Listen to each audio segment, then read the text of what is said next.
What's a scary or disturbing fact that would probably keep most people awake at night? The frontal lobotomy was performed with no anesthesia and it was an outpatient procedure. Even funner facts. It was performed by sticking an ice pick in the tear duct, punching through the skull, and swishing it around in the brain tissue. There was no way to gauge or predict its effectiveness, because you were just swirling it around in brain tissue. And the funnest fact of all, because of number 2, patients were often kept awake and asked questions during the lobotomy to see when their mental performance, behavior changed to determine when the lobotomy was done. Well, that makes the end of One Flew Over the Cuckoo's sadder. 30% of the weight of solid feces is dead bacteria. This is actually super interesting. When swimming in stagnant water you could inhale an amoeba which eats its way through your nose and then eats your brainstem. You can get a flesh-eating amoeba from a water park. It's estimated that there's somewhere around 25-50 serial killers that are active each year in the US. 1 per state. Nice. That's 49 for Florida and 1 for Alaska. The Pacific Northwest would like a word with you. There is a spider that has fangs so powerful that it can bite through a leather boot. It usually attacks multiple times and you have to grab it and pry it off of you. It is also incredibly deadly. Let me guess, it's from Australia. Yep.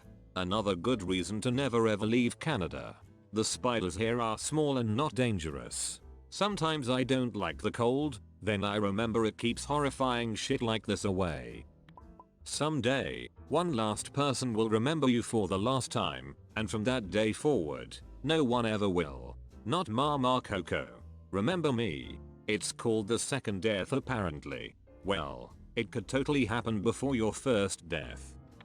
The serial killer Richard Chase would try random houses to break into. If the door was unlocked, he saw it as being an invitation. If it was locked, he saw it as a sign that he was unwelcome. When I was younger I was in my room one time, home alone. I heard our front door open and someone come inside, while everyone was out. Hours later, Every comes home. I asked, no one had stopped by. It always made me very uncomfortable. I only really heard the sound of them coming in, not leaving. I was burgled a few years ago. It was about 2 AM and I was sat at my computer wearing full headphones and an Oculus Rift headset, home alone. It's only when I took it all off and went to get a drink that I saw all my downstairs doors were wide open, as well as the rear exit door. It still freaks me out to think someone could have been stood right behind me, and I would have had no idea. He probably saw what you were watching in the Oculus and noped put. Weird kinda peen, man. One time I was hanging out with this girl I was crushing on and she wanted to go see her cousin in another part of town. Being smitten, I was like sure, just tell me where to go. So we ended up in some ghetto part of town and within 5 minutes of being in the house, we hear a loud bang coming from downstairs. We run down and see that the front door is off its hinges and asked her cousin downstairs what the frick happened. He nonchalantly says some guy was trying to rob the place and kicked the door in, saw the cousin sitting on the couch, and ran away. That's when I noped out of there. Kind of bizarre to think someone would do that in broad daylight on a weekend with like 4 cars in the driveway. People who sleep less than 6 hours a night are at an increased risk to die prematurely. My husband stays up late a lot, and he read this information recently. It was enough to put the fear of God in him for like 3 days, then he was back to all-nighters. Gonna put my phone down now, I think. Pigs will eat humans if given the chance. So be wary of any man who owns a pig farm. Feed them to the pigs, Errol. There are a fair number of missing nuclear weapons. Scary thing is there's one missing near me, and by near I mean at least 50 miles away and out of harm's way, but it's pretty close. Man, how do you know it's missing if you know it's 50 miles away? You could have a brain aneurysm with 0 symptoms. Any day it could rupture and kill you from significant blood loss.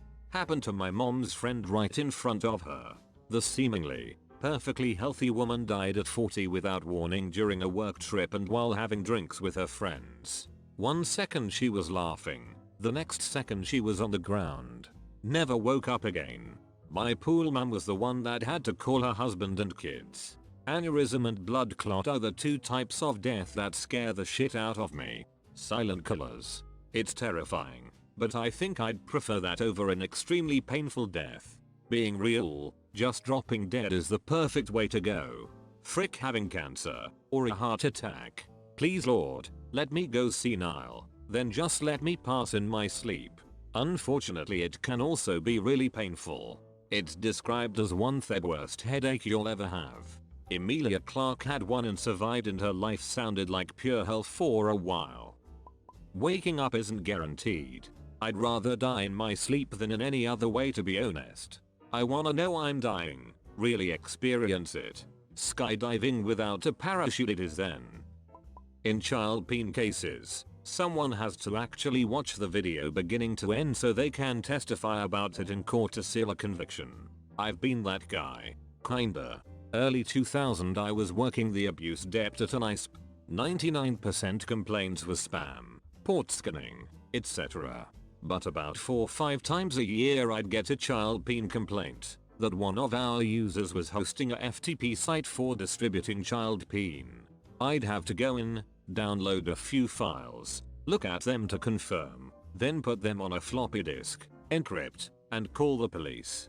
Frick if I didn't see horrible shit. Some nights I didn't sleep too well. But then came a few days, weeks later, the newspaper article about the guy getting arrested, and that made it worth it. Honestly, good work. Somebody had to do it, and I'm glad you survived that. Thank you for your sacrifice. I don't know how anyone could do that shit and stay sane. That's gotta be the most mentally and emotionally stressing job ever. In the 70s 80s, the first case of many Southeast Asian refugees in the US who died screaming in their sleep was recorded. This was common for Lao Hmong men who lived through the Cambodian genocide and CIA recruitment for the Lao Civil War. It's theorized that this was an extreme form of PTSD. One story. The man had stayed up 4 days fearing he would be attacked if he slept. He drank coffee and lied to his parents about sleeping. He did everything he could to keep from sleeping. When he finally fell asleep, his parents thought this crisis was over. Then they heard screams in the middle of the night. By the time they got to him, he was dead. He died in the middle of a nightmare. These stories were what inspired Wes Craven to make A Nightmare on Elm Street. The crazy part of that is how vivid dreams can be. He was probably reliving whatever horror he went through a second time. I swear these threads always pop up right before bed. Makes going to bed more exciting. Cancer is extremely common. You likely have cancer right now. The only things stopping you from going terminal are your immune system and more cancer. That's right. Cancer can get cancer that kills the cancer. I used the cancer to kill the cancer. They called me a madman. It takes 22 pounds of pressure to pop a testicle. That sounds like a lot. When an autopsy is performed, the organs are removed, weighed, sliced and placed into a plastic bag. This includes the brain and tongue. Once they're finished, they put everything together in the plastic bag and place it in the chest cavity. So when you're buried, your brain is actually in your chest.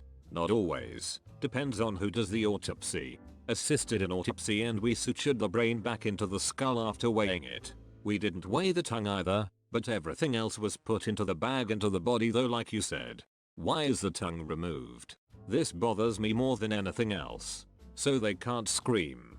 You know what? I'm actually not sure. I would assume it's because it's attached to the trachea and esophagus, which they also remove. It's just my job to clean up the mess. You probably already escaped death or serious injury in your lifetime by simply being in the right place at the right time. One time I was sick at home for about 3 weeks. At some point my throat hurt so much that eating bread without crust and Nutella is painful enough to make me cry. We call our doctor to visit. About half an hour and he says, when I leave you guys go to the hospital. Not 10 minutes after. Not even 5 minutes. When I leave you do too. Ended up staying in the hospital for 10 days with blood poisoning and streptococcus. Doctor told me if I were a day later I'd probably be dead. And that they'd called around one of the best hospitals in our country because they had no clue what to do with me. This was before my diagnosis. Stuff like that makes me think about how fragile our bodies are, but then again we are pretty sturdy too. There are people who have jumped out of airplanes, had their chute fail, and survived the fall. There are also people who slipped in the shower, hit their head in just the right place, and bam, dead. It's a trip to think about. Many pandemics come in waves and more people died in the second wave of the Spanish flu than the first.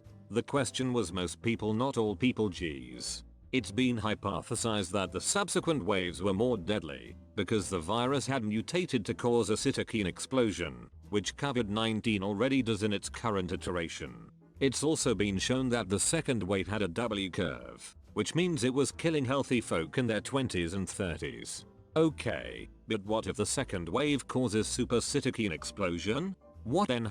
Then people will literally blow up in the street on live TV. PORMP. Mike Wazowski nodding would be the same as him twerking. If he grew a beard, would it be made of facial hair or pubes? Stop. You freaking monster. Delete your account. On average, you will walk past 36 murderers in your lifetime.